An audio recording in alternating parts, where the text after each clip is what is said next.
Assalamualaikum warahmatullahi wabarakatuh. Perkenalkan, saya Nadia Olivia dan rekan-rekan saya. Dan kali ini kami akan mempresentasikan hasil dari pengolahan data yang telah kami lakukan untuk optimasi lahan pada lahan padi dan lahan sorghum di Sand Farm.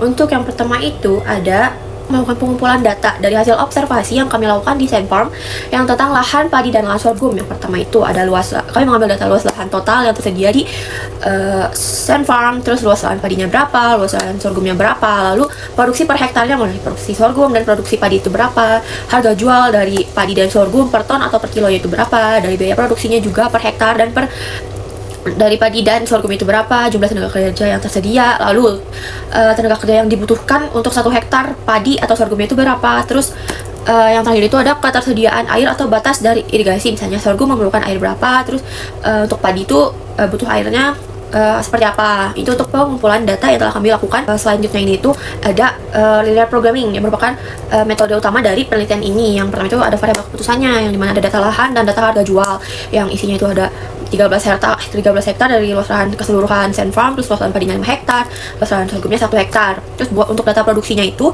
produksi padi per hektarnya itu 6 ton. Untuk jumlah musim tanamnya itu 2 kali dalam 1 tahun.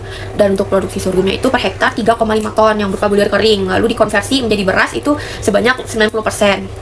Nah, produksi beras sorghum per hektar itu sendiri bisa 9,45 ton per hektar atau per tahun. Lalu pendapatan sorghumnya per hektar atau per tahun itu mencapai 330.750.000 per tahun. Lalu, untuk ketersediaan airnya itu sendiri, padi itu membutuhkan irigasi sepanjang siklus tanam, sedangkan untuk sorghum itu membutuhkan air pada 12 hari masa tanam saja. Nah, lalu data harga jualnya. Untuk harga jual padi itu per kilonya itu 5.500.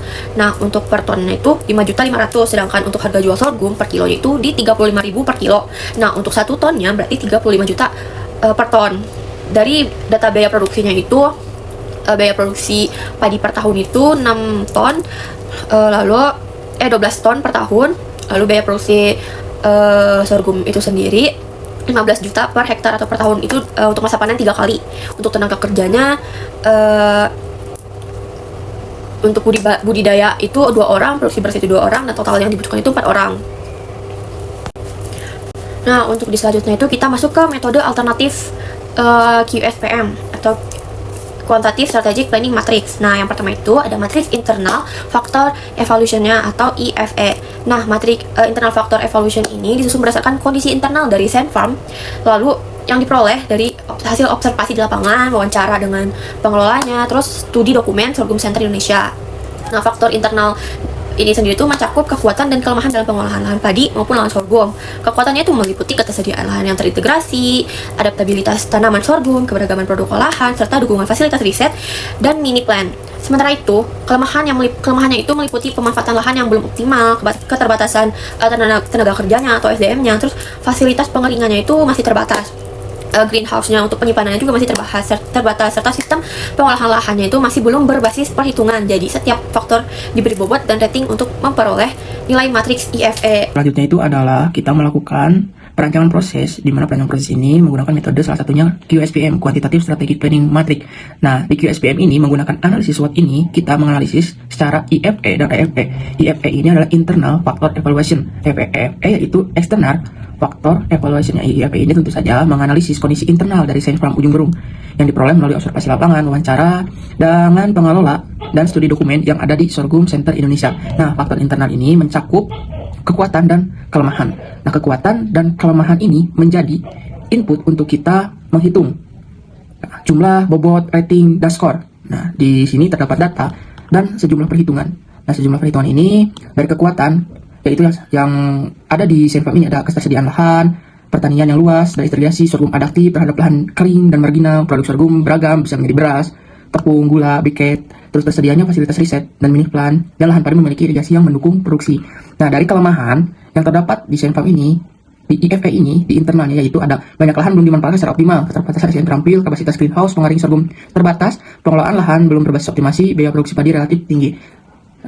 Data-data ini didapatkan dari observasi lapangan, wawancara yang terdapat pada pegawai di Sand Farm. Nah, data-data ini di IFE ini dilakukan perhitungan. Perhitungan ini kita melakukan sebar kuesioner Lalu dari jumlah ini kita menjumlahkan poin-poin yang kita tetapkan, yaitu di skala Likert 1 sampai 5. Terus kita dilakukan pembobotan.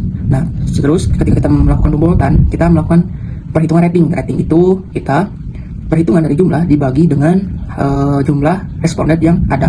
Nah, skor ini yaitu dari bobot dikali rating. Dari IFE, selanjutnya itu IFE ini external factor exploration tentu saja. Di eksternal ini disusun berdasarkan studi literatur serta pengamatan kondisi pasar dan lingkungan pertanian. Faktor meliputi meningkatnya minat terhadap pangan sehat, stabilnya kebutuhan beras, dukungan riset pertanian, serta potensi sorghum sebagai pangan alternatif dan sumber energi. Nah, faktor dari eksternal ini yaitu dari peluang dan ancaman. Nah, peluang dan ancaman ini kita menjadi input untuk melakukan matriks EFE. Bisa dilihat dari matriks EFE ini, dari peluang ini yang pertama itu meningkatkan tren pangan pasar dan beras gluten. Permintaan beras padi stabil, potensi sorghum sebagai pangan alternatif nasional, dukungan riset dan inovasi pertanian, peluang biomasa sorghum untuk energi terbarukan. Dari ancaman eksternal dari sorghum ini, dari optimasi lahan ini, yaitu minat pasar terhadap sorghum masih rendah, ketergantungan padi pada kesediaan air, perubahan iklim, dan curah hujan tidak menentu, pesaing dengan pangan konvensional dan fluktuasi harga input pertanian. Dari data-data, peluang dan ancamannya sama dengan tadi, faktor internal, perhitungan jumlah, bobot, rating, dan skor, yang nantinya untuk hasil dari jumlah skor ini yang 1,93, 2,13, jumlah dari skor itu kita terapkan di metode matriks internal dan eksternal. Ini menjelaskan penerapan metode linear programming untuk menentukan alokasi lahan optimal padi dan sorghum di Saint Farm dengan tujuan memaksimalkan keuntungan tahunan. Nah, model ini disusun menggunakan variabel keputusan X1 untuk lahan padi dan X2 ini untuk lahan sorghum dengan mempertimbangkan berbagai kendala seperti luas lahan, tenaga kerja, modal, ketersediaan air, dan kapasitas greenhouse. Nah, penyelesaian model ini menggunakan Microsoft Excel menghasilkan alokasi optimal 5 hektar lahan padi dan 1,2 hektar lahan sorghum dengan keuntungan maksimum Rp608.900.000 per tahun. Sehingga metode ini terbukti memberikan solusi kuantitatif yang optimal dan terukur. Lalu, slide selanjutnya ini menjelaskan proses perancangan metode Quantitative Strategic Planning Matrix atau QSPM yang diawali dengan penyusunan matriks IFE dan matriks EFE. Matriks IFE ini digunakan untuk mengevaluasi faktor internal yang terdiri dari kekuatan dan kelemahan dalam pengelolaan lahan padi dan sorghum di Saint Farm. Nah, sementara itu, matriks IFE ini digunakan untuk mengevaluasi faktor eksternal yang mencakup peluang dan ancaman dari lingkungan luar seperti kondisi pasar, iklim, dan tren pangan sehatnya. Nah, hasil dari matriks IFE dan EFE ini kemudian dipetakan ke dalam matriks internal eksternal IE yang berfungsi untuk menentukan posisi strategis organisasi dan menjadi dasar dalam perumusan strategi pengembangan yang paling sesuai.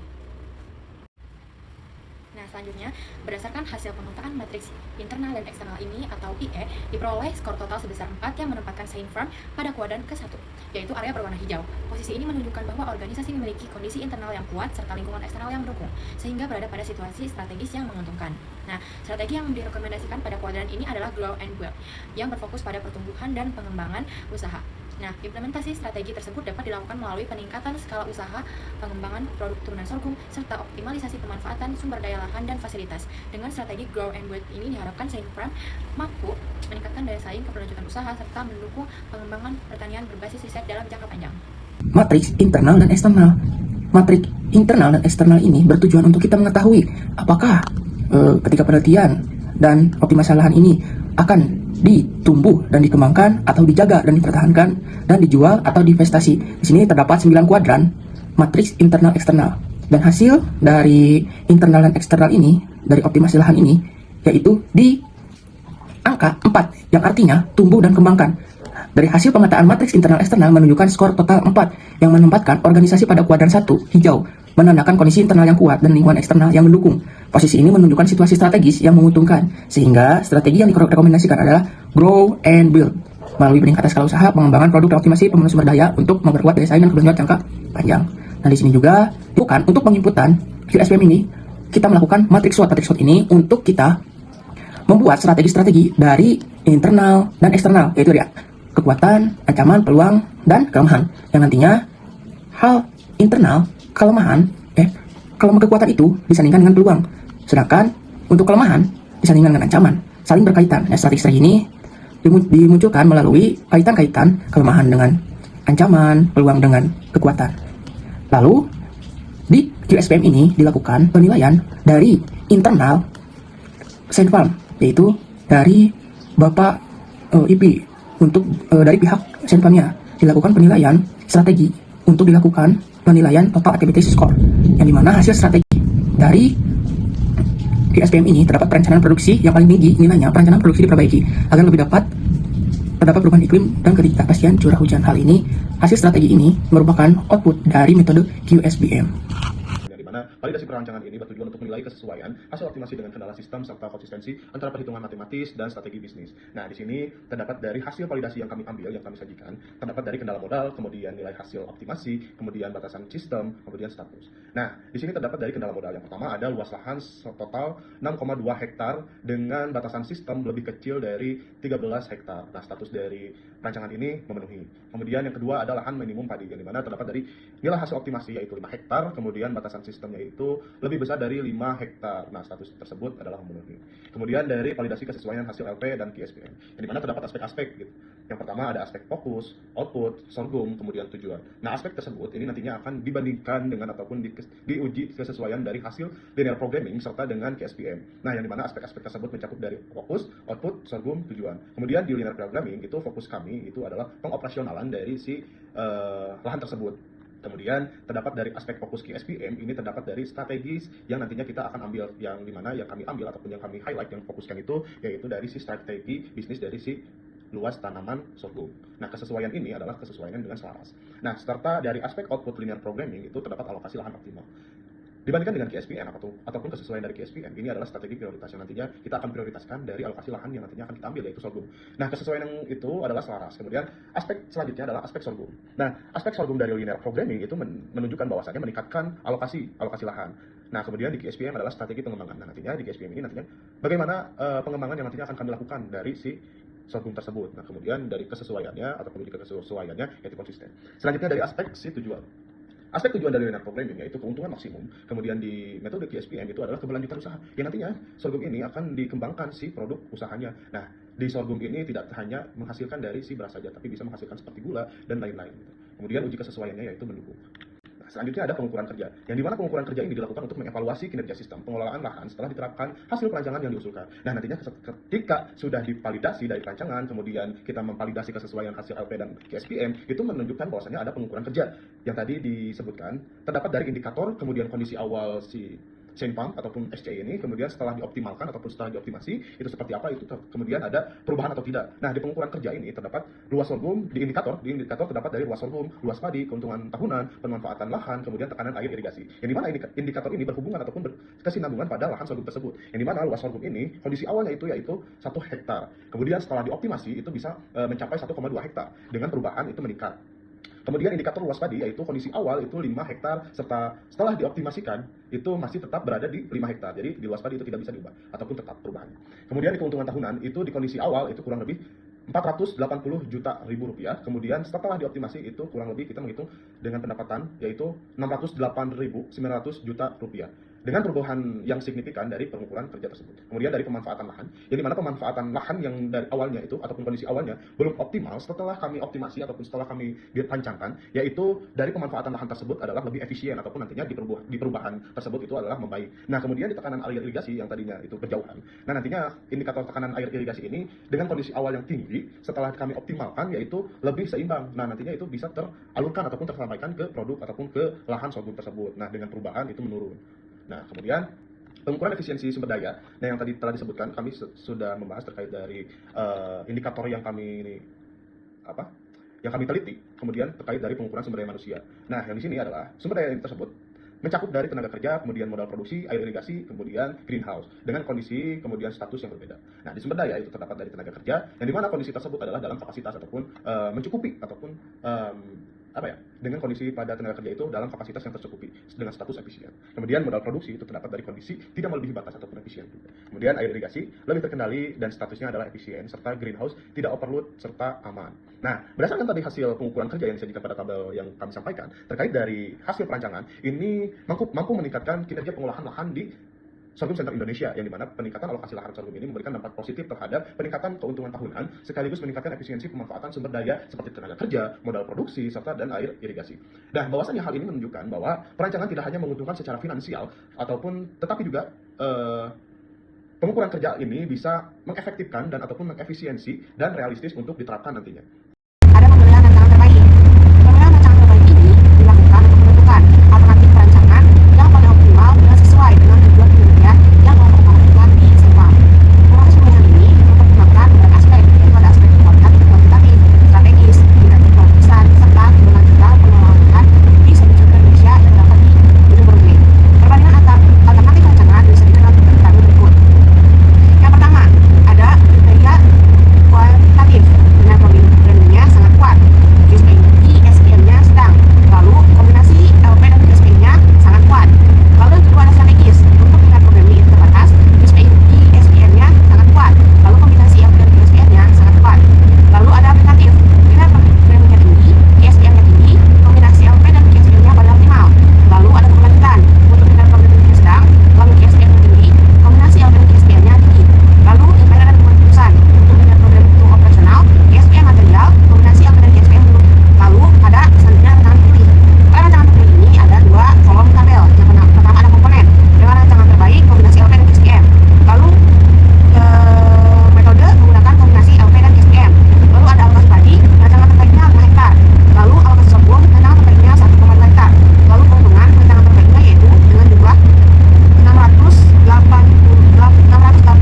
juta 900 rupiah per tahun.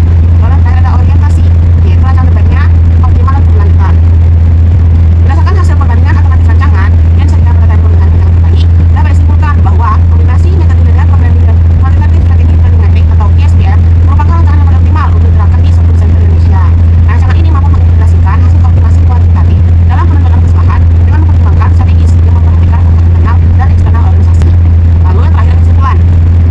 Dari hasil linear programming memberikan rekomendasi alokasi lahan yang jelas dan ukur, yaitu mempertahankan lahan padi sebesar 5 hektar dan mengalokasikan lahan sorghum seluas 1,2 hektar dengan keuntungan maksimum yaitu sebesar 608 juta 900 rupiah per tahun. Sementara itu, QSPM memperkuat keputusan tersebut melalui penggunaan strategi prioritas yang mendukung keberlanjutan dan pengembangan usaha. Dengan demikian, pemilihan rancangan terbaik ini tidak hanya menghasilkan keuntungan maksimum secara operasional, tetapi juga mendukung pengembangan keputusan manajerial yang lebih terarah dan keberlanjutan dalam pengolahan lahan di Senfam. Sekian presentasi mengenai hasil dari pengolahan data optimasi lahan padi dan sorghum pada Senfam yang bisa kelompok kami sampaikan. Untuk kurang lebihnya kami mohon maaf. Sekian dan terima kasih. Wassalamualaikum warahmatullahi wabarakatuh.